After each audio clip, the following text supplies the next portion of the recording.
Look, let's say you're socially anxious. Okay, so what happens when you're socially anxious? You go to a party, your heart's beating. Why? The party is a monster. Why? Because it's judging you. And it's judging you, it's putting you low down the dominance hierarchy, because that's what a negative judgment is. And that interferes with your sexual success.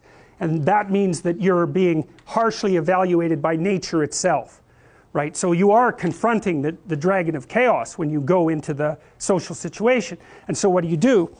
You're like this, right? You hunch over, and that's low dominance. I'm no threat. It's like, well, that's not going to get you very far. You know, but that's a logical thing to do in the face of a tyrant. So I'm no threat. You know, you look at the king and you're dead. I'm no threat. I'm hunched over. And then what's happening internally? What are people thinking about me? What are people thinking about me? Am I looking stupid? Am I looking foolish? Geez, I'm awkward. I hate being here. Man, I'm sweating too much. It's all internalized, right? It's all self-focused. The eye isn't working. What do you tell people?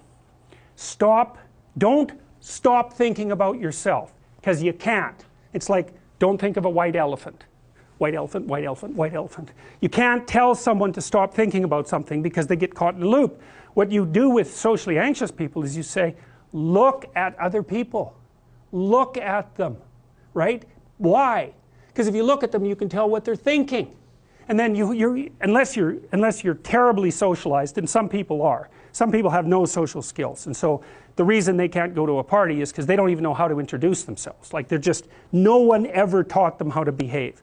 And so they're really good candidates for behavior therapy, because you walk them through the process of how you actually manifest the procedures that are associated with social acceptability. But most people aren't like that. They have the ability. So if they're really introverted and high in neuroticism, they can usually talk quite well to someone one-on-one. Why? Because they look at them. Well, if I look at you, it's another thing to do if you're ever speaking to a group of people. Never speak to the group of people. That doesn't exist. You talk to individuals, and then they reflect for you the entire group, because they're all entrained. So you look at one person, they broadcast to you what everyone's thinking, and you know how to talk to one person. So it's easy.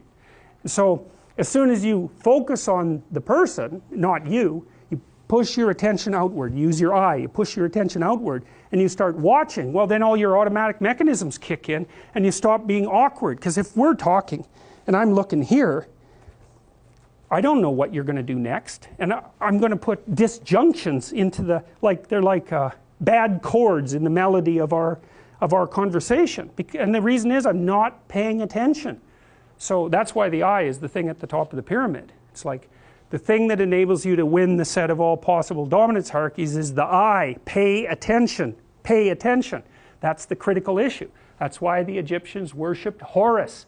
That's why Horus was the thing that rescued Osiris from the depths. It's the capacity to pay attention. What do you pay attention to most? What your right hemisphere signals as anomalous. It attracts your attention. It's like, this isn't going quite right. I'm not looking at that. Wrong.